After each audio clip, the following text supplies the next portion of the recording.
March 2, 2026 Afternoon News Summary, New York Time, covering 12 noon to 6 evening. Don't forget to subscribe before we start, so you don't miss out on the latest international news. News 1, UN Security Council fails to pass Gaza ceasefire resolution. The UN Security Council vote on a US-drafted resolution calling for an immediate ceasefire in Gaza failed to pass, with Russia and China casting vetoes. The resolution linked the ceasefire to the release of all hostages, a condition opposed by several members.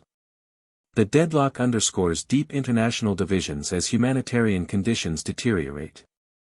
News 2, ECB holds rates, revises inflation forecast downward. The European Central Bank kept its key interest rate at 4% but signaled a potential cut in June, revising its 2024 inflation forecast to 2.3% from 2.7%.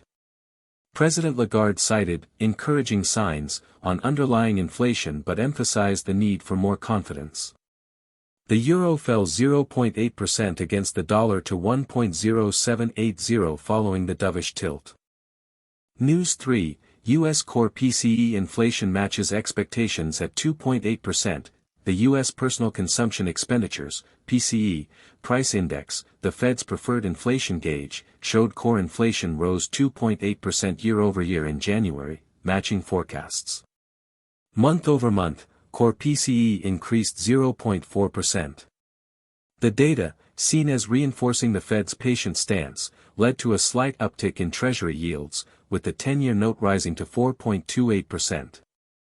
News 4, OPEC Plus agrees to extend production cuts through Q2. OPEC and its allies, led by Saudi Arabia and Russia, agreed to extend their voluntary oil output cuts of 2.2 million barrels per day through the second quarter of 2026. The move aims to provide stability amid uncertain demand forecasts. Brent crude futures rose 2.1% to $84.50 per barrel following the announcement. News 5, Japan's Tokyo CPI falls sharply to 2.1%. Consumer price inflation in Japan's capital, Tokyo, a leading indicator for national trends, slowed to 2.1% in February from 2.6% in January, dipping closer to the Bank of Japan's target.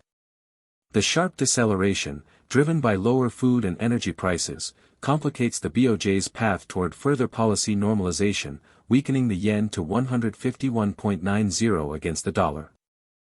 That's all for today's news. See you next time.